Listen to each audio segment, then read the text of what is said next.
are listening or watching episode 2 of season 16 of the 2-Month Review, a weekly podcast brought to you by the University of Rochester, open letter. I don't know what the difference is between an open and closed letter exactly, and 3% of something. I'm Professor Chad W. Post, and today we will be discussing the first 75 pages of Roberto Bolaño's final work, 2666. I'm joined on my left by my colleague Brian Wood, who, after receiving an MFA from San Jose. Well, same thing. Basically, just surfboard university. It doesn't matter. It's all the same. Went on to write the short story collection Joy Time Killbox, published by BOA Editions. Also joining me is my much more esteemed colleague, Katie Whittemore, who holds an MA from Middlebury College, an MPhil from Cambridge, which isn't exactly Oxford, but quite respectable, and has gone on to translate and publish 4 novels to date. 4x4 by Sarah Mesa, World's Best Mother by Nuria Labari, The Communist Daughter by Aroa Moreno Duran, and The Last Words on Earth by Javier Serena.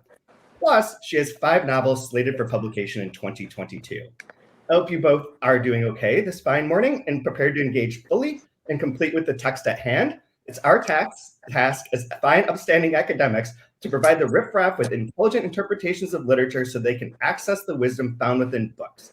Although I must say, I rather agree with Bolaño when he says to the attendees at a literary conference on page 72 in my US edition of 2666, most are what you call rationalists, not in the philosophical sense, but in the pejorative literal sense, denoting people less interested in literature than in literary criticism. The one field, according to them, some of them anyway, where revolution was still possible. So I think we should start with you, Brian. How did it feel to be on a podcast with Katie, who's so much more accomplished than you are and in terms of the volume of her publications?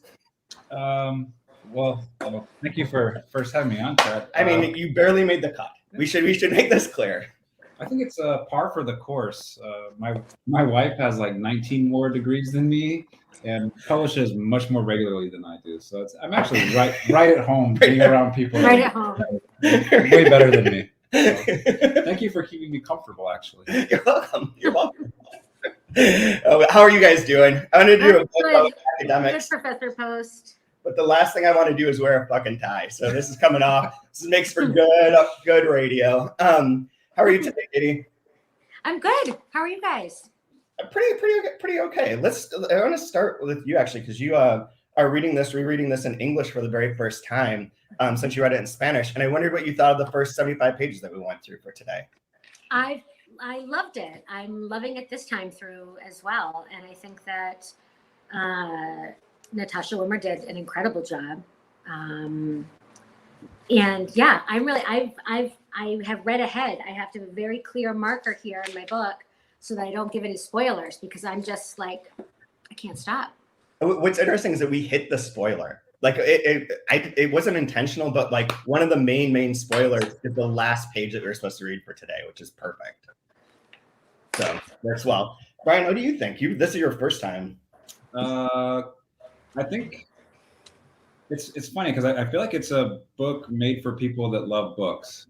Yeah, if that makes any sense. Yeah. Borges and Nabokov and Fresán. I mean, like obviously, you kind of have to love books if you're going to get into something and like wrestle something this big. It's probably going to weed out folks that really aren't into books. Yeah. But if you somehow centered your life around anything literary, this book is for you. And I think people will find themselves or insert themselves with something within the book, and like, he's speaking right to me. Like, there's a connection here that it makes sense why it's so popular. Right. There is, just so everyone knows that's watching this, on the audio version of the podcast, there will be bonus material at the end of each episode. And this week, there's like a 15-minute discussion with Nick Buzansky, who is a bookseller at Green Apple when 2666 came out, and talks a bit about like the crazy phenomenon of like how this book like crossed the borders of like the really literary nerdy people that we mostly market our books to, and like a broader audience, to the point where like people thought that Bolaño was going to do an event or like be there signing because they had no idea who he was. It was just like the book you were supposed to read. Yeah. Kind of fun. So to start, I do actually have a question for both of you that precedes. There's two things that precede actually getting into the book that I thought were interesting. One is the cover itself. So our U.S. editions have the bottom third of this painting by Gustave Moreau. If that's right.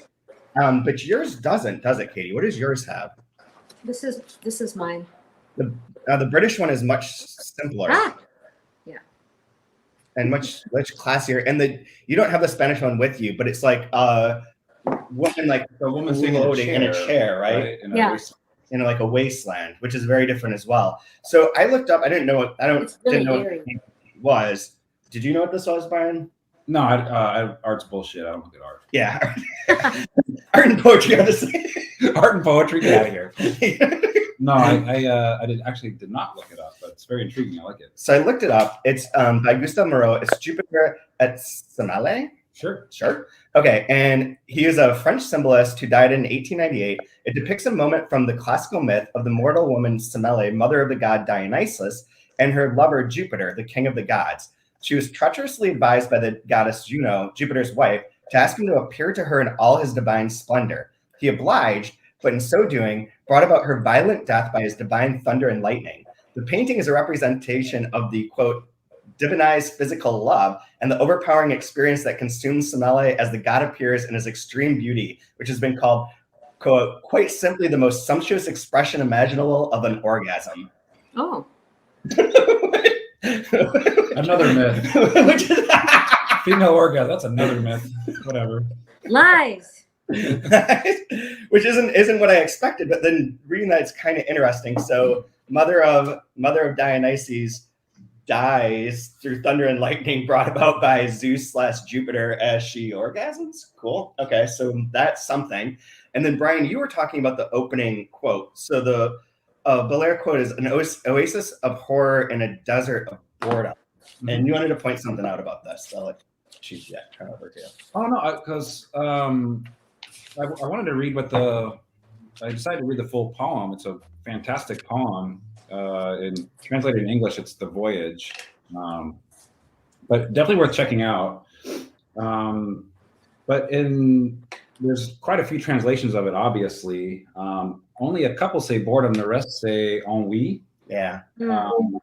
I think boredom works better for just the little blur, but in the context of the actual poem, the other word works much better. And it's funny because the French word is ennui. Yeah, it's just ennui. No, they changed it. I believe ennui. Well, I mean, this did choose every word, so they chose boredom instead of ennui. Yeah, no, and there are some in this translations that have boredom in it. But no, I guess what I found interesting about that, and I think it kind of works with this painting now that you're talking about it, and some of the quotes you talked about earlier, but it has this interesting start in the first stanza about kind of like children and exploration and like the world being wondrous, open, and then what happens if you like set out to sea and chase that, and what happens to your life. And I think it works so perfect with the way these critics start off. Like I was so entranced by that childlike wonder of discovering something for the first time, and then what it does to you. That seems to be like that first kind of movement we get in this book. Yeah. So the part that we're talking about is the part about the critics, which critics or academics are used interchangeably in the sense because they're like very much academics. And there are four of them in particular. There's Pelletier, who's French, Marini, who's Italian and older and in a wheelchair, Espinosa, who's Spanish, and Liz Norton, who is English and is younger than the other three. They meet at a contemporary literature conference held in Bremen in 1994, and they all are obsessed with Arcamboldi, Benovan Arcamboldi, a mysterious author writing in German with with an Italian sort of pseudonym / strange name that doesn't quite fit. But they all discover his works in different ways and are impacted, like what you say, by this like sense of wonder. And then the four of them, just to give a quick overview summary of the beginning part of this, the four of them become close friends, very close friends, talking all the time about Arcamboldi, doing all their kind of writing and teaming up essentially against other academics, which is funny. Which I have to say, a professor at the U of R read this when it came out and read only that section. Was like, this book is garbage. That's not what academics are like at all. This is nonsense. It's like, okay. Might be proving the points right here. But they all kind of team up on their side of their interpretations and work together and sort of promote each other. And then Pelletier and Espinosa get involved sexually with Liz and have like a relationship with her. And a good section of what we read is sort of navigating that in terms of like where they come together, where they go apart, how that sort of works, and chronicles a lot of their like trips to different conferences. And then there are a few little bit pieces in between that tie in. But you were saying, Brian, oh, it sounds like a joke. Yeah, doesn't it sound like the setup for a joke? For critics, for a Spanish. So Yeah, there's a Italian. Spaniard, a Frenchman, an Englishwoman, and an Italian. Yeah. Go to a German conference. A German I know, conference. it does. Well, No, but it's a fantastic, alluring setup. It's very interesting. Like that line really kind of twisted and intriguing, because even that, if we read that very first line, how odd and peculiar it is. I got it. Go ahead. The first time that Jean-Claude Pelletier read Benoît van Archambault was Christmas 1980 in Paris when he was 19 years old and studying German literature. Yeah, there's just this weird, like, wait, who's this person? Yeah. What are they doing in France? What is the German? What's this author with the Italian sounding name? Like, it's very curious.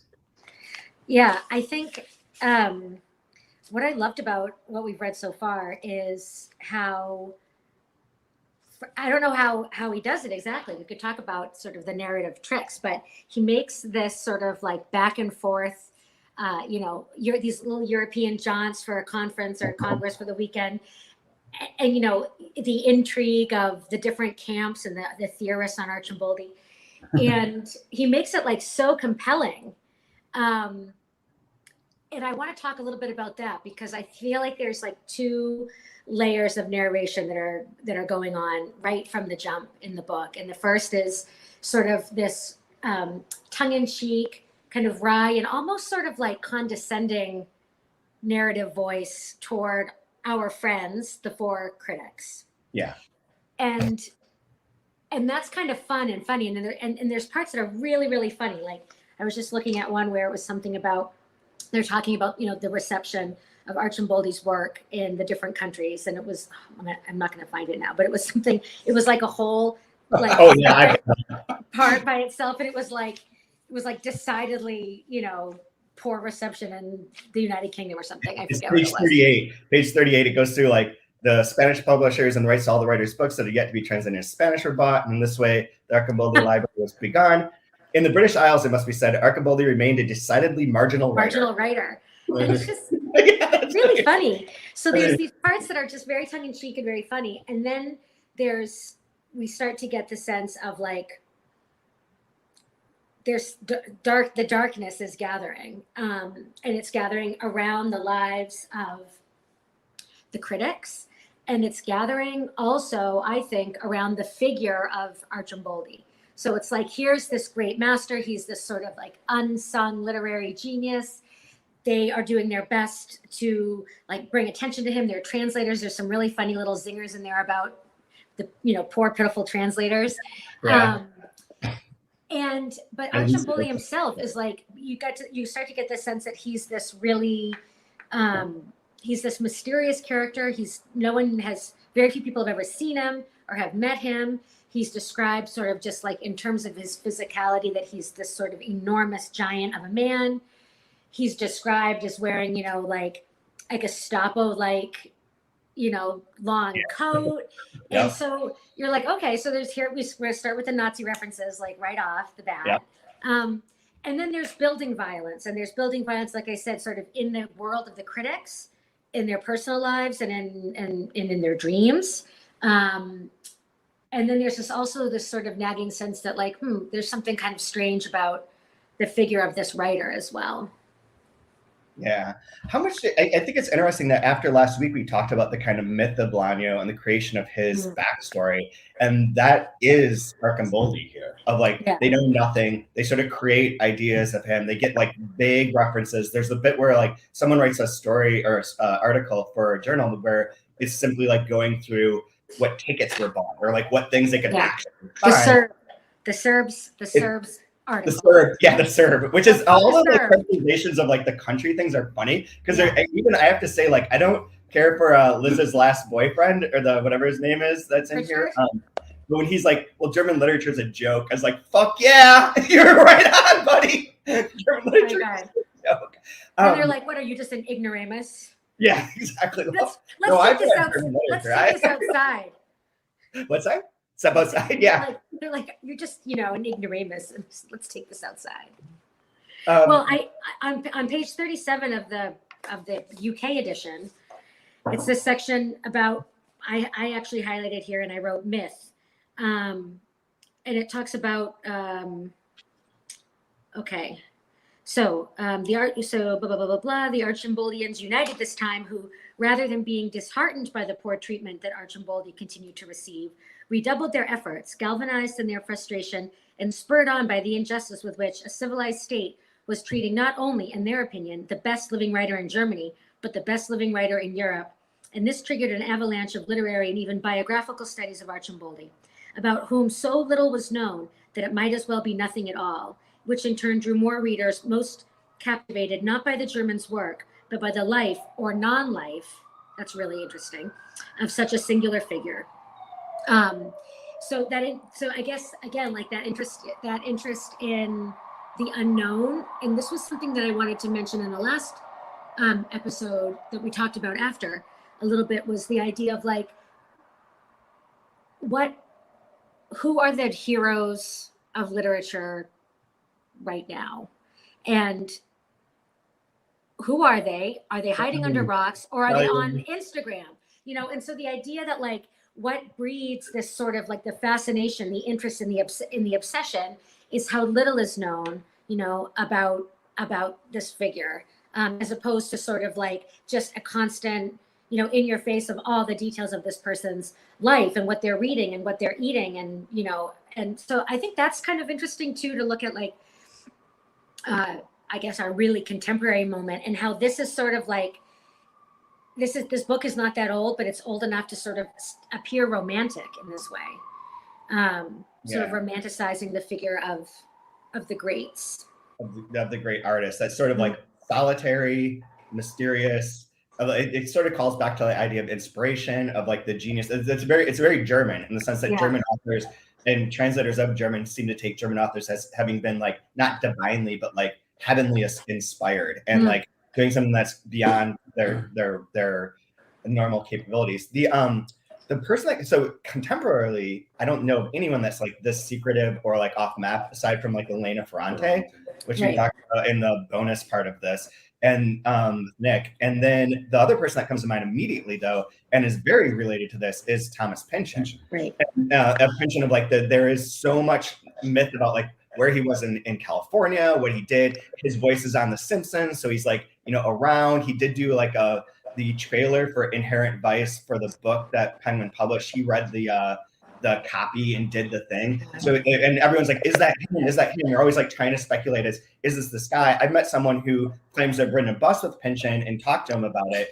And it seems the story, if I tell you the whole thing, is kind of realistic, because they had kids at the same age in the same private school, and they had crossed paths before. But most recently, Sarah Mesa's husband pointed out that there's finally a new picture of Pynchon that came out, in which when he went to vote. So similar to the article about like these little pieces, like he uses dry cleaners, he buys these tickets. There are points in time in which you interface with the world, even if you're a recluse writer.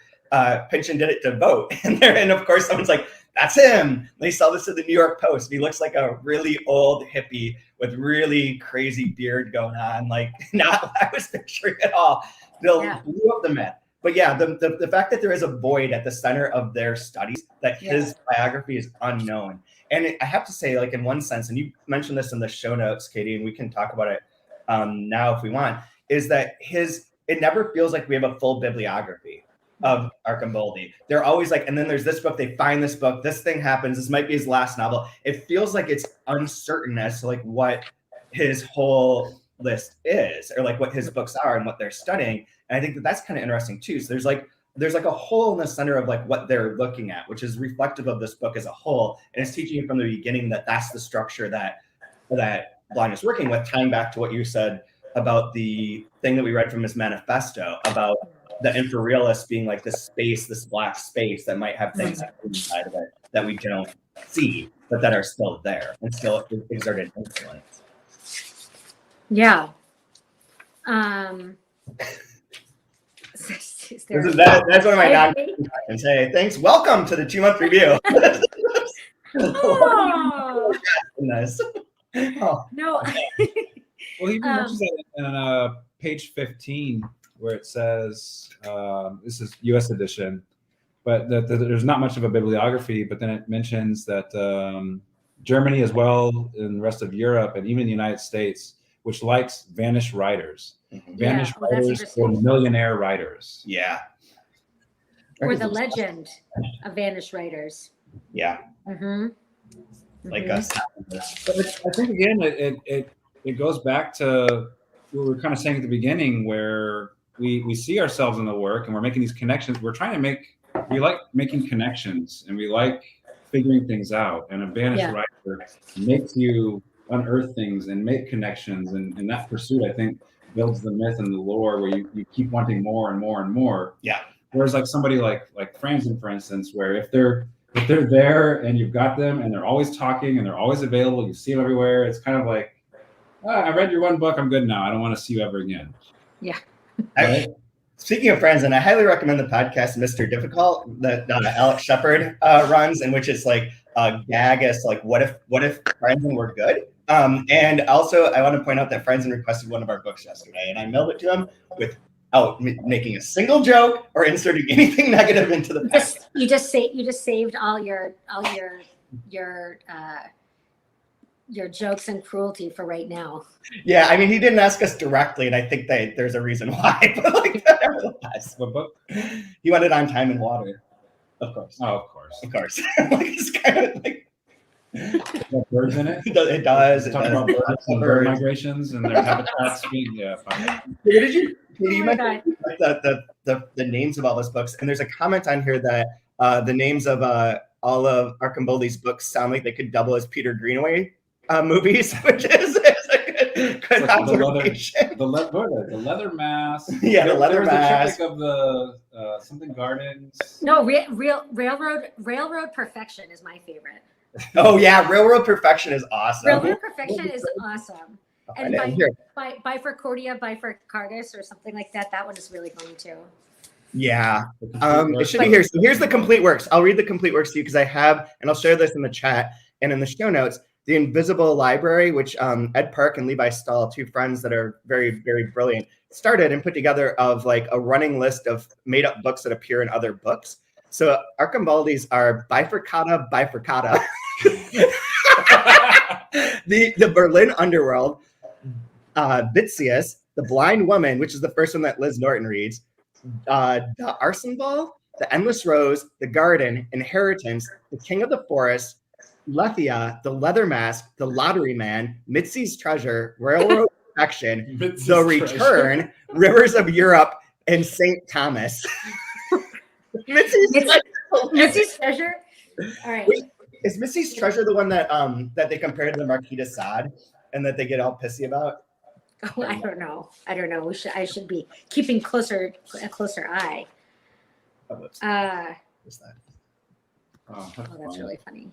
Yeah, so so if you're ever looking for some fun times. Oh, but the thing that relates to that, you mentioned how you thought that was fun in the show notes. And the thing that first comes to mind, and this is so obvious and evident that it's kind of silly even to point out, is Borges' A Survey of the Works of Herbert Quain, which is his short story in which he writes about this author, Herbert Quain, who died in Roscommon and was never really, didn't get much attention as this unknown author. And Borges describes like how all of his books are designed and what the structure of them are. And the titles too are made up, like The God of the Labyrinth, The Siamese Twin Mystery, what's other, April March, in which he uses like one part and then there's 3 outcomes and then 3 outcomes from each of those parts. So you read it almost like a exploded idea. The Secret Mirror.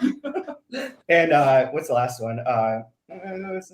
this it? No, that's not Olympus. I think The Secret Mirror The is the last Garden one. of the Forking Path. And the story, he says that that's how he wrote The Garden of the Forking Path is based on Herbert Quain's, life and works. So this seems to like call right back to that for me. Mhm. And it's interesting because there's a book that I want to write about for the Mine and Adelke Archive newsletter called Four Cold Chapters on the Possibility of Literature, leading mostly to Borges and the Aleppo. And it talks a lot about that story and about the way in which Borges would reference things that you had to go to somewhere else to understand how to read that story. There's a really great ending to this, an appendix in which he breaks down the story. I forget what it is. It's been whatever in his labyrinth, in his something. Murdered in his labyrinth, in which it's a murder mystery story in which you're told the mystery, you're given a solution, and then another character is like, that solution is wrong. Here's the right solution. However, Borges references in earlier stories and in writings that he always wanted to write a mystery story in which both of those are wrong. And only the reader can come back and figure out what the real answer to the mystery is. So there's this interesting interplay between like things that are real and things that are not. And these references in which the book is sort of teaching you how to view what's happening that I think shows up in these first 75 pages. And the Archamboldi made up titles are interesting to me because there are in here millions of authors and references that are real. So there's a lot that's real and a lot that's not, to the point where like the one that I wasn't sure about was Edwin Johns. If Edwin Johns was a real artist or not, because it describes the Docklands, it describes like where that is in London, all that's very true in terms of how that area developed, but then he's not real. But Arnold Schmitt's mentioned in here, which is a German author that probably nobody has read that's listening to this podcast. And is very, very obscure. And there's so many. There's like a billion different people that are referenced I circled throughout here that are real characters. Stela's mentioned. Now, those German authors, were those real? Gunter Grass and Goethe? No. Goethe? There is no literature from German. I know you said there's no German literature. My true argument is German literature is fine, but it's not funny. Hermann Hesse? It's never funny. It's never funny. German literature cannot be funny. I have a question for you guys about sort of the figure of, well, I guess the idea of like mystery and the figure of like of the detective. That's where I wanted to go. Oh, okay, you go then. Go. No, you go ahead. You go ahead, because no, I mean, well, I'm just right where I was asking. at. I'm vibing with you. Go for it. Okay. Well, I'm just interested in this because obviously we know just from reading the back of the book that we're going to be getting to some sections about crime, and we know that it's a preoccupation in Bolaño's work as a whole, and there's a whole novel with the word detective in it. But I guess like I see these critics as when they start to talk to the Swabian, when they are like piecing together information from Mrs. Bubis, and they start to act like detectives as well. And so we see that they're really, they're diving into the work, they're theorizing, but then they become sort of obsessed with the figure, and they're on this hunt, on this mystery. And I'm just curious about like your thoughts on like what might Bolaño be saying about writing and mystery, reading and detectives? I'll let you answer since you're thinking about it. I don't know what he's saying necessarily, but I especially when they meet the widow, Mrs. Bubis, is where I really started leaning in, like, oh, this is a detective novel. Yeah. And the last part is the part about Archamboldi. Yeah, so it totally switched the like, oh, okay, this is fun. He's playing with some tropes here. This is dead on a detective. We're gonna go follow a lead. The lead goes nowhere. Yeah. It's the same thing with like Pynchon, with Inherent Vice, or with Crying or Violent. Like, it's this weird postmodern detective novel.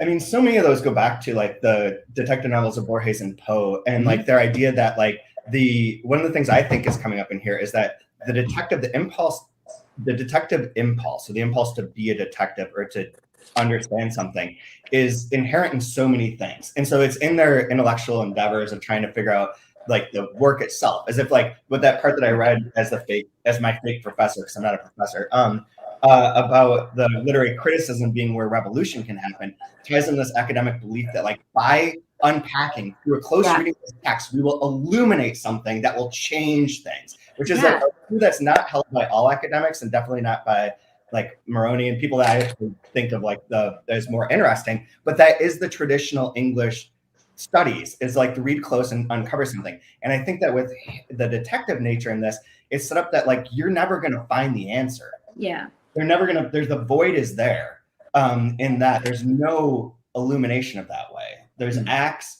This is interesting. This is a weird transition, but I'm going to try it anyways.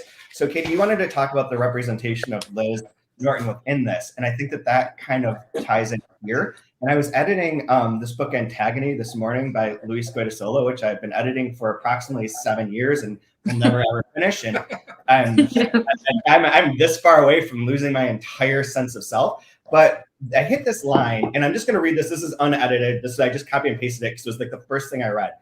Okay, so just in this writer writing notes in his notebook about the frame for it is that he's talking about how you represent people that you know in fiction and people you don't know. And then it's much easier that if you don't know someone well to characterize them. The more you know them and know their like discordances and like differences, the harder it is to like represent them fully. So just as in the novels of chivalry, the knight is defined by his exploits. Being for a lady a characterization based on his qualities, exalted no less in the physical than in the spiritual realm. So even today, the woman is usually explained according to what she is, and the man according to what he does. The deformation is not only moral and cultural, but also specifically literary. In novels, for example, the characterization of the male protagonist is usually more prominent than the female, his key points written more coherently, his details more polished, more convincing.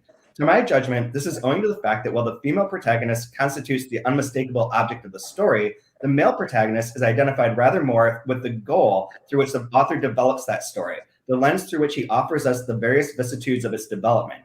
And that finds fulfillment even when, lacking that protagonist viewer, the author supplants her implicitly, assuming the role of observing lens, the case of Madame Bovary, for instance, or when the author is a woman who, assuming the conventions belong to the genre, elaborates the characterization of her heroines the same as a man might do. In this sense, the female protagonist of the novel is usually more similar to the secondary characters than the male protagonist, something like an extensively developed secondary character, their characterization well-rounded, meticulous, efficiently defined, figures that might belong to, I don't ever know how to say that. Oh my God, Chad. More convex than concave, unlike the male protagonist, whose particular depth seems rather more the result of a tranquil emptying. So What? what's the Reader's Digest of that? Is that males are represented Males are through what their they actions and what they do, and that females in novels are represented by who they Who are. they are. And so in this case of when you brought up Liz Norton, that sort of plays out here of like she and the other secondary part of this is that the female characters are usually secondary characters in the male books and are served to be an object of the goal of the male protagonist, which Liz serves in this function as well in this part, and thus are rather less defined in the way that the male characters are. And related to that, I think that I don't remember if I'm right or wrong about this, but who, aside from Marini being in a wheelchair and Arcamboldi being a big German, is there anyone else that's described physically? Well, Liz Norton is described as having very pretty ankles. Mm-hmm. So TRA, ankles. Yeah. Yep. Ankles. Yeah. Ankles are key. No, I did like that there's no, I thought about that. And this goes back to our previous season. I loved when DuPont talked about how women are described in books, and they're of no use unless they're pretty. Why does a female character have to be pretty or captivating? Yeah. And I liked in this that there's no description of people, and it's more about what their pursuit is or what their goal or their desire is, and them going after it was the thing of interest. Here's a good quote related to that. As John Berger puts it, men do, women appear. Wow, nice. I'm just going to talk about this paragraph and put that in there and call it good because like the book's fucking long, guys. It's 1,000 pages long of that. Brevity is the soul of wit. You know, but that quote, or that was actually from King Kong Theory. Oh yeah. That was in King Kong Theory that she wrote that, and it was really challenging for me because I had to look back at how I treat women characters books, more often than not, they don't serve a purpose other than what my protagonist, if the protagonist is male, is what they're going after. It's like, wow, I got nailed to the wall on that one. I'm like, she's dead on. That's also why I want to point out at the beginning that Katie is much more accomplished than either of us. Correct. Yeah. and therefore has done That more as than well. both of us. She That has as well. done more. Well, Here, we're the. I'm not going to be that. I'm certainly not going to wade into that. But there's a couple things that I'd like to point out about the characterization of Liz that I thought were really interesting. And one was this. So she's described as like a lot more intuitive, like suggestible. She's a bit of a cipher to them. Like sometimes they'll like be trying to get a reaction from her, and she's a cold, frosty gaze, for example. The narrator even says at one point he describes what Pelletier's thinking at a certain moment, what Espinosa's speaking at a certain moment, and then he says, as for what Liz Norton was thinking, or as what passed through Liz Norton's head, it's better not to say. Yeah. And it's like, okay, so now we know that the narrator is also withholding information from us. That's a separate point, but we can talk about that with the voice. But with Liz, when she's described, like when her academic style is described, she's not like a goal-oriented, driven person. When she's talked about like sort of how she is as a lover, it's that she's not a particularly inventive or passionate lover. She's just kind of like game for whatever, which has its pluses for Pelletier and Espinosa. But like, was actually that was a track that was on the B side. I believe Lionel Richie invented Lover. It didn't come out though. It was too avant-garde.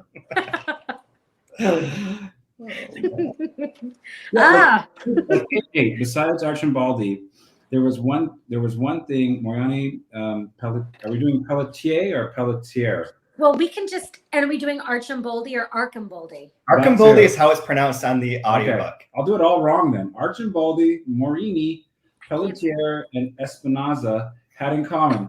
All three had iron wills. Actually, they had one other thing in common. We'll get to that later. Liz Norton, on the other hand, wasn't what one would ordinarily call a woman of great drive. Yep. And they're following that she had none of the attributes of the ambitious. Right. And she's not a full professor. And that's also she's not a real professor like us. But we should reach out to her. But she is 26 and she like lights up their life. Yeah. And she has pretty ankles. They do think that they do find her brilliant, and like she savages some other critic, in an argument, which is what draws them to her in the first place. But there's this element of either like unknowability about her, or I guess that's kind of what I mean about calling her like a cipher. Is that they want answers, and also when I say they, I mean her lovers, her lover friends, and they want answers from her. They want a position from her, and she's not willing to make that either, which is interesting. There's one thing that I want to point out in relation to Liz, and then we can move on. But it was the part in Marini's dream, when he has the dream. Where is that? I put that in the show notes too. It is on page, I want to say 45. Yeah, 45. Okay, so all right, so Liz and Pelletier. I'm saying Pelletier because I'm from New Hampshire, and that's how we pronounce the French Canadian. Dude, we say Charlotte here, so Charlotte. So I'm losing my place here. 45. That's on wait, I need to find the dream, guys. It's 45 at the top, or okay, but not in mine. All right. Well, do you want to read? Very bottom of it begins near the end of 1996. Marini had a nightmare. Okay. He dreamed that Norton was diving into a pool as he, Pelletier, and Espinosa played cards around a stone table. Espinosa and Pelletier had their backs to the pool, which seemed at first glance to be an ordinary hotel pool. As they played, Marini watched the other tables, the parasols, the deck chairs lined up along both sides of the pool.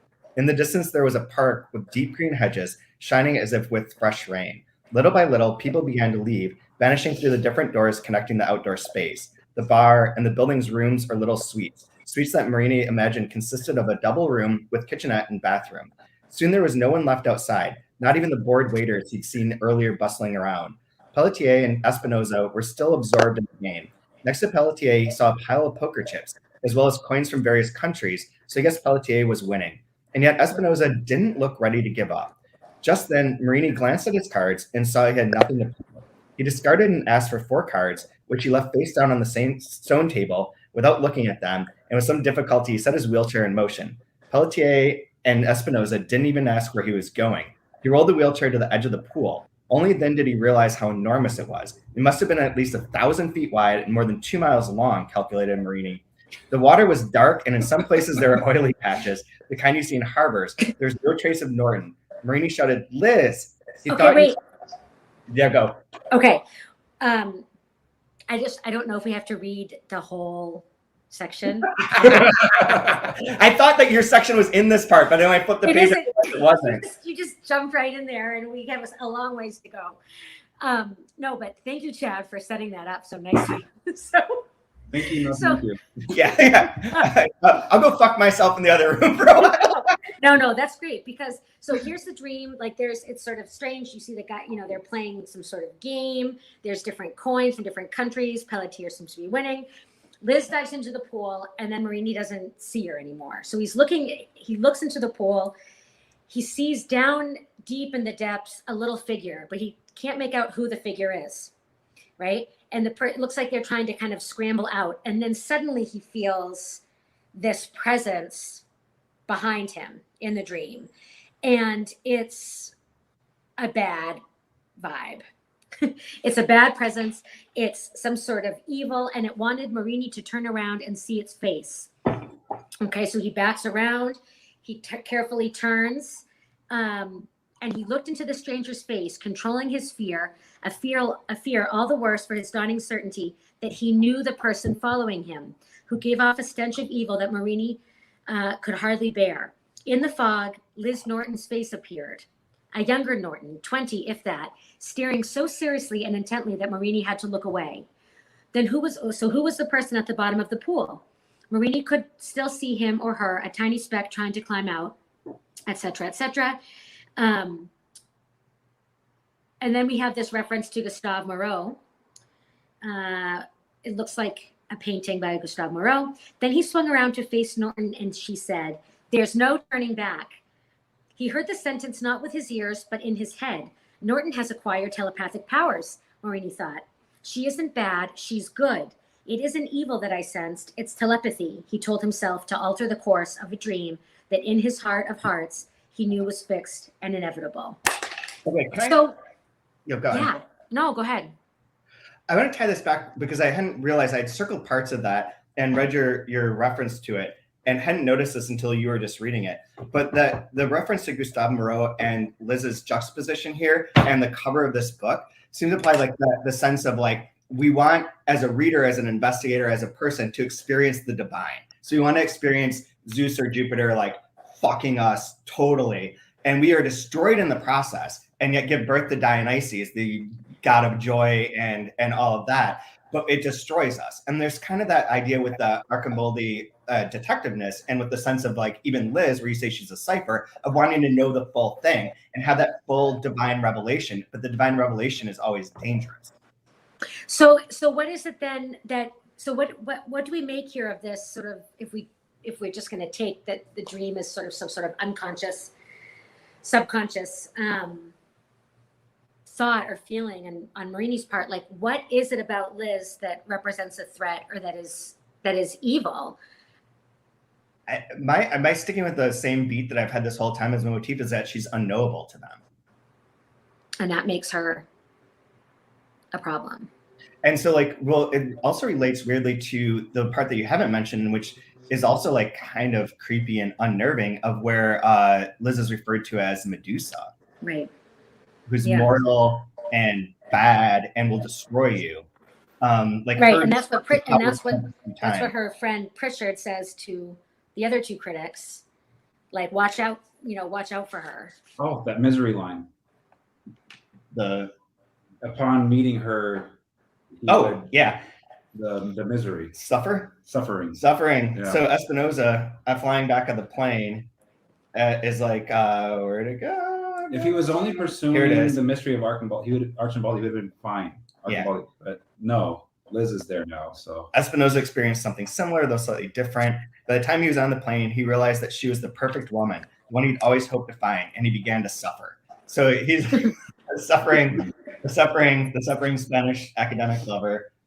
Yeah, so she's got that. Well, you've referenced before that the part about the crimes is like the vortex, or the part that sort of everything swirls around. And I have a question about that in a second. But there's a number of these spaces right. that cracked and like are destructive in the end, like a black hole, like a sense of like you can go into it so far. And we'll see this when we get to Santa Teresa. And I don't want to spoil or make too much of a heavy emphasis on that section at this moment in time. But is that the more you try and understand, the less understandable it is. Right. Like, how can you fathom? How can you justify or rationalize what happens in Juarez / Santa Teresa?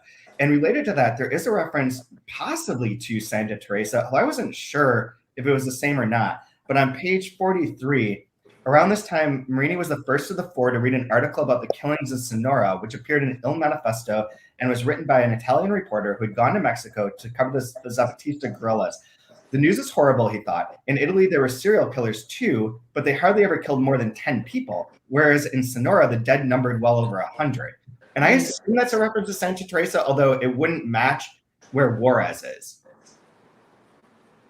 And I don't know, but what I don't know is if we know that like Santa Teresa is sort of the fictionalization of Juarez, but I don't know if it's located in the exact same geographical spot as Juarez. Yeah, because it could be because the Sonora Desert does border the United States, but further west. Further west than where Juarez is.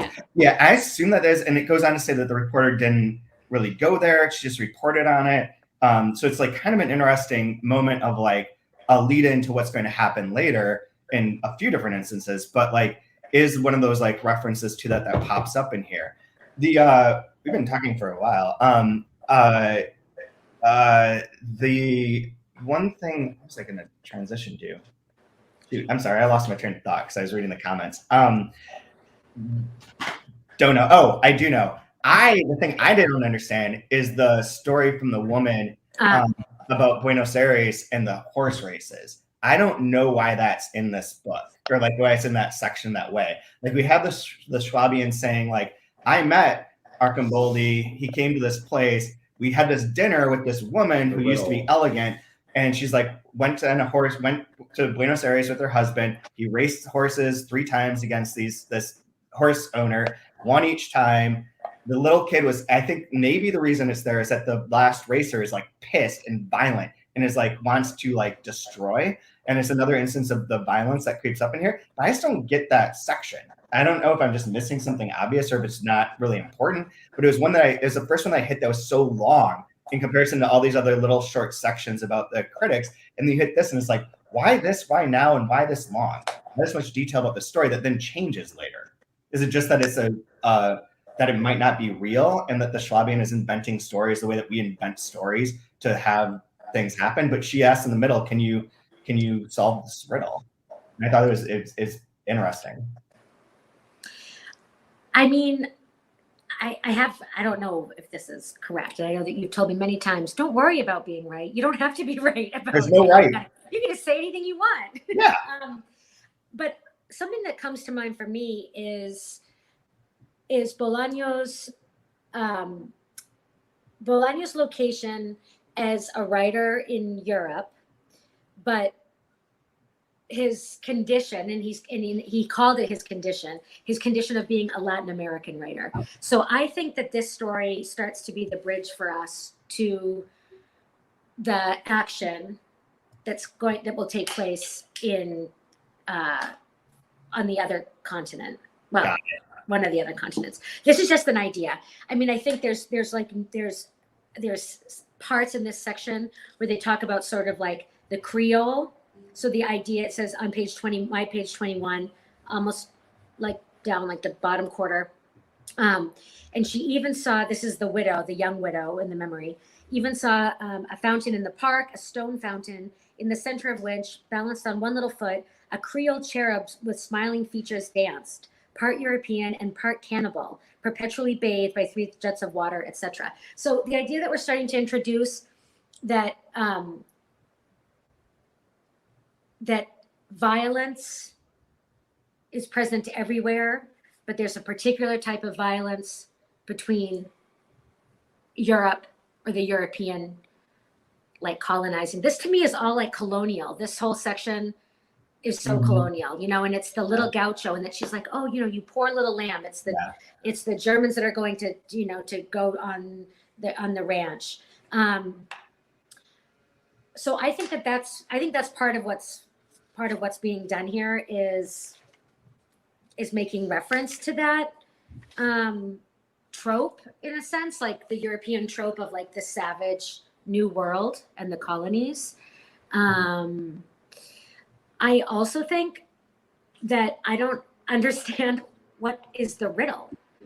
Is the riddle like, it doesn't really seem like a riddle. It just seems more like a question. Like, why did he win the first race? And then Arcamboldi's response, it just seems really like kind of inane. Yeah. Not riddle-ish at all. Exactly. That's why I was like, what is this? Like, what am I missing here? Because that feels off. I feel like it was speaking to the relationship between Europe and the quote New World, which is what you were saying, right. Katie, and like the idea that there is like this undercurrent of violence that's also deferential, that is forced to be deferential. Like they're told to lose, according to Arcamboldi, they're told to lose the last 2 races, like purpose. Or like, you think you're winning, but we're letting you win. We're letting you win. And you're not as smart as you think you are. Right. So I also want to point out on page 60, I want to say hello to Rodrigo Fresán, who pops up in this book, like randomly. And the first time I read this, I would never have known this was who this was. Do we know it's actually Rodrigo Fresán? Does it matter? I mean, his name is Rodrigo, and he wrote a book called Kensington Gardens. But go ahead. Let's try this theory out. There's a man. They're in Kensington Gardens by the Peter Pan statue, and there's a person who comes, a man beside this woman who's tall, had a beard and a mustache, and pulled out a notepad out of his pocket and jotted something down. Then he said out loud, Kensington Gardens. The woman wasn't looking. They talked for a second. Then the woman called to the man, Rodrigo, come see this, she said. The man answered him not to hear. He had put the little notepad away in a pocket of his leather jacket and was gazing silently at the statue of Peter Pan. All of this is literally a part of Kensington Gardens by Rodrigo Fresán. So it's a fun little interlude, and that's where I started focusing on like the real and not real in here, and how, like Borges, pulls things from other places to get you in. It's what made the TV show Lost interesting when Lost was on, was that there were things that were real that were referenced within the context of an imaginary show, and that giving you that idea, like Savage Detectives does it. What parts of that are real characters and what parts of that are imaginary is a fun game to like play through. So well, and also, and it's not just the dichotomy of real and imaginary, but it's like real figures or real people with made up names, and so like you're mapping the imaginary onto the real too, and then it's sort of like what does it matter? Like, you've studied this. How much of this is a Romana clef? I think that's what you were asking earlier before we started. Of like, are these stand-ins for any individual people, or are these just inventions? The whole book, or like the whole book? This is a question that can't be answered right now. But it's Savage Detectives that feels like that's more of the case. And in here, I don't see it quite as much yet, but I don't doubt that there are critics that are in mind. Like and Bolaño writing from a point of like not having been accepted by the Academy, about an author who is increasingly gets accepted by the Academy through like the obsession of these 4 people, is an interesting thing, a perspective to write from. Mm-hmm. I suppose we should sort of wrap this up, but we should mention too that this ends on like a real intense note in which the 3 of them, Pelletier, Espinosa, and Norton, are in a cab with a Pakistani driver. They're talking about jealousy. They're kind of like potential menage a trois / like poly loving relationship. And the Pakistani cab driver gets pissy, calls her a whore, calls the two men pimps, and Espinosa jumps out. So they stop the cab, jumps out, pulls him out of the cab, and kicks the fucking shit out of him, as does Pelletier. And they compare it to like having orgasms and like a sexual experience of just kicking the shit out of him, as Norton's like upset. And also it does reference that she felt it like is an off screen thing, but she felt like she had also like had a series of multiple orgasms. Norton, who was staring at them without seeing them in the dark, seemed to have experienced multiple orgasms. And they leave him, they take his car and leave him there, and then are like anxious about it the next day, but partially for his sake, but partially because they don't want Liz to be pissed at them in a way. Yeah. Yeah. But they also they don't regret it necessarily. No, and this is really interesting. And I think this is such a critical like turning point, because there has been sort of these hints toward violence. I mean, you've had like Pelletier, when Pelletier imagines that Espinosa's plane has gone down in flames. Yeah. When, you know, there's like little moments like that. It's like, I mean, that's a Borges thing too, is that if you imagine or see something in specific detail, it can't actually happen. If you can imagine it, because if you imagine it, nothing will happen the way you imagined it. It has to be different. And there is a plane crash. And there is a plane crash. There is a plane crash, but and it's not him. But Espinosa and Pelletier spend a lot of time in this first section, like just congratulating themselves on being so civilized and such good friends, and they only want the best for Liz. Like they want to screw Liz, but they really want to marry Liz and have babies with her, and all they want is for everything to sort of be intact. Yeah. But everything's coming unraveled, and so I wonder if Marini's dream too foreshadows some of this, and that what does like this feminine figure do to the group as a whole? And like, and I guess one of my questions in our show notes was like I can see that reading of Liz in this, and I'm like, it just seems kind of tired to like paint the woman as this sort of like wrecking ball force that's going to come between the two men and like produce this violence that is like a sexual release. And so I'm curious, and I mean, I'm saying this, I have read everything, but I am curious about tracing a little bit the portrayal of the feminine and the female and female characters in this book, and just sort of getting a sense of like, well, what is Bolaño doing here? Like, are there going to be places where he's like setting this up only to subvert it later? I hope so, because on the surface, it just sort of seems right now like, you know, Liz is the intuitive one. She's kind of unknowable. Men fall in love with her, then it leads them to violence. You know, what's happening between, like, basically like the relationship between the men, this closeness and this camaraderie and this like brotherhood, all is carried out like through the body of Liz in the end. And when Liz cools things off with them is when things start to get violent, like when there isn't that outlet with her. So I'm just curious about how that might tie in to like the treatment of the crimes later. So anyway, that's my piece. That's a good teaser.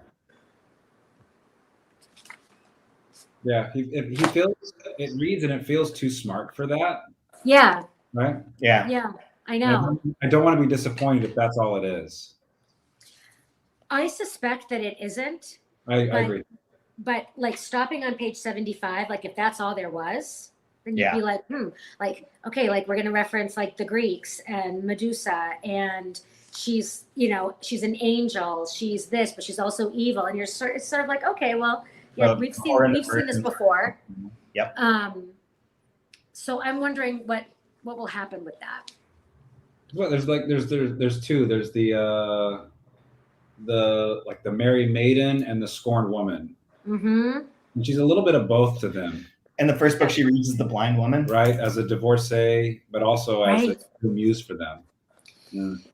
Well, and the other thing too that I thought was interesting is that she says basically she's like, I mean, I think Liz is very sexually liberated, and that where she's just kind of unfazed. It appears that she's sort of unfazed with it all, unfazed by it all, and says, you know, she's like, I've had a lot of friends, and they're like, well, does she mean friends or does she mean lovers? She's like, I've had a lot of friends ever since I was like 16 and slept with 35-year-old, and then, you know, Pelletier tries to like impress her with his long list of lovers, and she's just sort of like stares at him like coldly. Bibliography. Bibliography, exactly.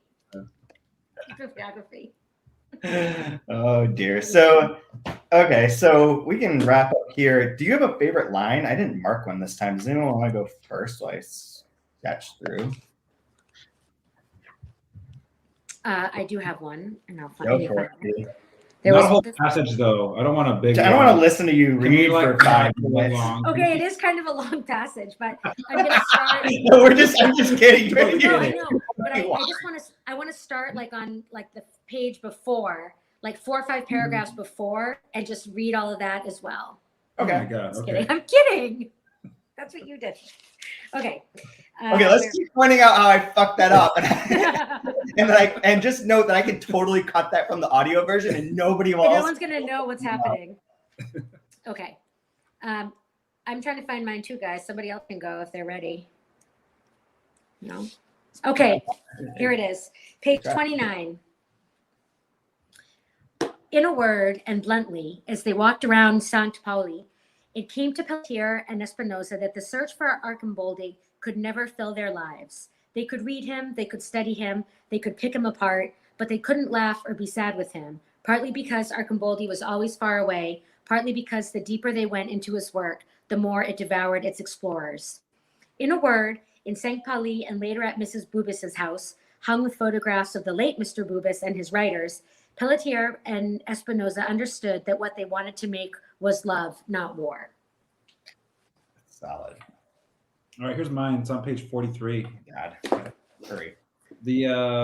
So this is after Morini had read about the article in Il Manifesto, this wonderful, intrepid Italian reporter that's uncovering these hundreds of women that are being mutilated. I'd love her until the end of time, he thought. An hour later, he'd already forgotten the matter completely. The one that I had marked was we already did, but I'll just go back to it unless I find something else really fast. Was in the British Isles, it must be said, Arcimboldi remained a decidedly marginal writer. It's really good. I mean, decidedly marginal. Maybe we could do this next week, but I want to talk about what does it mean to be a decidedly marginal writer. I love it too. It's such a good phrase. So anyway, so next week we'll be going over through the end of part 1 about the critics. And if you're listening to the audio version, you'll now hear an interview with Nick Buzansky, short conversation. But everyone else or anyone else, or even if you're listening to it, who cares? Rate, review us, tell your friends, listen to the podcast. Hope you enjoy what we're doing here. And we'll be back next week with more conversations about academics and representation of female academics in 2666. I just had a memory of future. Time and money aren't real, and empathy's gone. Your super conscious already knew it. Truth is ancient and eternal and surreal as a hug from a dinosaur. Hug from a dinosaur.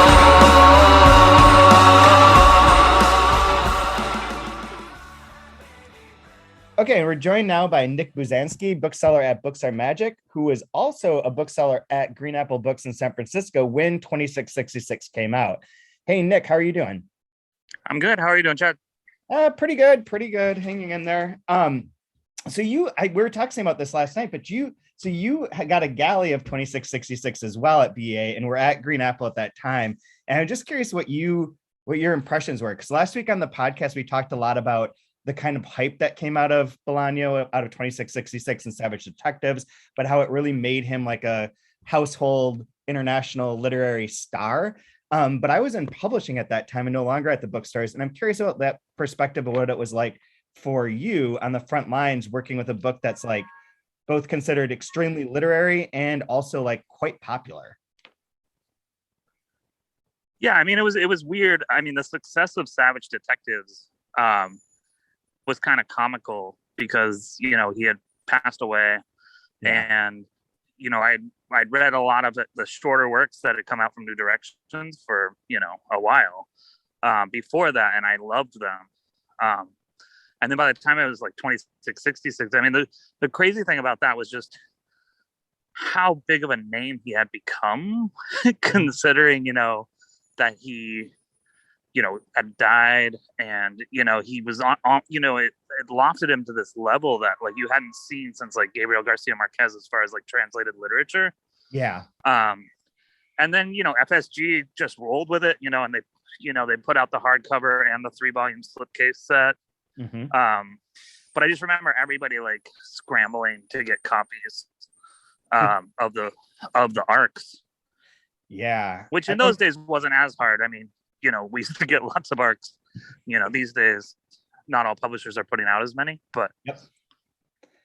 But I remember that from BA because I think they gave out 3,500 copies of it. Yeah, it was something crazy like that, you know, and you know, it was like one of the few lines that you saw that wasn't for, you know, somebody who was signing. Yeah. Somebody who's not even alive. You know, like, you know, and people were asking if he was going to be there, even for 2066. I remember, you know, when it was like, okay. But, you know, like, I mean, again, I like his shorter works. I think they were more polished. I think for a book that he hadn't like officially finished, it's surprising. And, you know, I still sell it. I still sell it regularly. I sell the Spanish edition. Really? There's yeah. We're curious about that actually, of like after the big boom with Savage Detectives 2666 and all the ones from New Directions, if like it had tailed off that much, or if there's like a backlash or anything, like there are sometimes for super popular moments in time for authors. Yeah, I mean, I don't carry at Books Are Magic. We don't carry the number of titles that we were at the time. Mm-hmm. You know, when those books were coming out. You know, and you know, Penguin just put out one. Yeah. Earlier this year or late last year. You know, it was great. You know, I mean, I think the thing is that there was so much untranslated and unpublished. Yeah. That he's kind of kept going, you know, even though he didn't quite have the success in America that he does now. But it's, you know, like, I don't carry everything. I mean, you know, this year I had Antwerp in hardcover, was one of my staff picks, you know, so it's like, you know, I hand sell it because the Skating Rink is like one of my favorite all-time books. Which one is? Oh, Skating Rink? The Skating Rink. Yeah, it's fantastic. You know, it's like such a great literary mystery, like kind of noirish book. Yeah. And it's just so clean and polished, and yeah, so it's funny because it's like, you know, so but we sell regularly, you know, Savage Detectives 2666, and I have them both. You know, Vintage started putting out books in Spanish, so I have a small Spanish section that's like maybe 15, 20 books, and you know, that's one of them. And for anybody who's gonna take it on, you know, it's impressive. Is there anyone that you think has had the same level of like sudden fame and like success like he did since that time, that's not an American author, an international author? I mean, Ferrante, of course. Ferrante. You know, a couple of Europe, the two I like the best of hers are her early ones that they put out. But you know, even before the television show, like the when My Brilliant Friend came out, like that was huge. I mean, you hadn't seen the success of a fairly unknown, you know, translated author like you did with Ferrante. I mean, she's almost like bigger than anyone at this point. Yeah, that's very true. That's very true. And she does have like, and what's interesting is that they both are, you know, kind of obscured. So Bolaño is dead, obviously, but like also while he was alive, he wasn't living in like Barcelona with all the famous writers and publishing people. He was north of there and was kind of living like his own, you know, quiet life. And nobody knows who she is. So it's kind of interesting because like I feel like the conventional wisdom among publishing people and writers now is like, oh, you need to have your own platform, you need to do your promotion, you need to do this, you need to be active, you need to be out there, you need to do events. Right. And both of these famous authors are like fucking not around at all. Yeah. Well, and I mean, I feel like it's a different breed of writers too, you know. Yeah. You know, like you know, like you look at the Sally Rooney. Mm-hmm. You know, here's somebody who like doesn't believe in capitalism, but you know, we have a coffee truck handing out bucket hats and umbrellas, you know, with their name on them. You know, like, and it's great. I mean, we love selling books, and we sold, you know, hundreds of copies in minutes. But you know, for someone, you know, but she hates doing appearances and things like that. You know, like, you know, it's funny. How certain authors can get that big, but they, you know, I feel like Ferrante, aside from like the anonymity of it all, you know, just lives and breathes writing, and I feel like that was Bolaño too. Yeah. You know, where it's like they don't have time to do it because all they're doing is writing all the time. Yeah. You know, and I don't think that's as true anymore. Yeah, that makes a lot of sense. For bigger names, anyway. Yeah. Do you remember when the book came out, did you guys sell more of the hardcover or of the slipcase 3-volume set? I think I mean, the slipcase was so cool. Yeah. And it really broke it up nicely. Yeah. And I'm just a fan of a slipcase, so like I still have, I think, a sealed copy at home. Because I have my ARC too, but you know, I feel like the slipcase went out of stock a couple times, just production wise, and so I think we probably ended up selling more of the hardcover. But you know, honestly, my old brain does not remember. Yeah, no worries. I have the slipcase one. I never got the hardcover. It didn't appeal to me as much. I like this, but I also read the ARC and it fell apart. I broke it into the sections because it was too big, and it was huge. And it like just cracked and everything. And so I don't have that anymore. I only have this version, which I'm now reading for the first time, this like the actual slipcase version. But have you read 2666? I read the first book from the slipcase. Yeah. But like I said, you know, like I don't like long books, you know, and which is why you're a huge fan of the 2-month review podcast.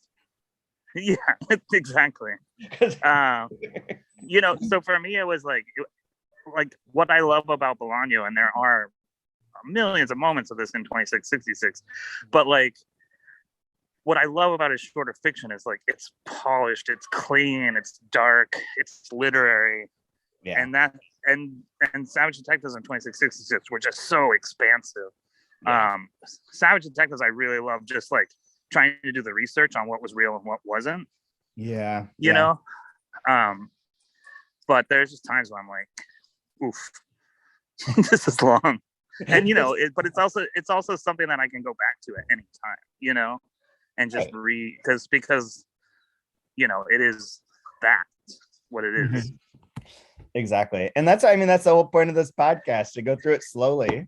Exactly. Like, exactly. You're actually making the case for our existence. Yeah. I didn't mean to do that. Yeah, I'm sure you didn't. I'm sure if you could change all those words to the opposite, you would. Yeah. If that will cease no, I'm just kidding. Yeah. So since you're on here and since it's it is this time, are there any almost like the holiday time, are there any new books or books that you're into at the store right now that you'd recommend? Yeah, I mean, there's so much that the new Stephen Graham Jones is out. I mean, we're really focusing on the spooky books right now because with Halloween coming up. Oh, right. But the list is like so big of these books that have come out. Okay. The new Colson Whitehead. Oh, right. The new Ferrante's out in paperback now. From Europa. There's, Jonathan Franzen has a new one. Fucking Franzen. Lauren Groff. It's just like the list is so many books got pushed from last year.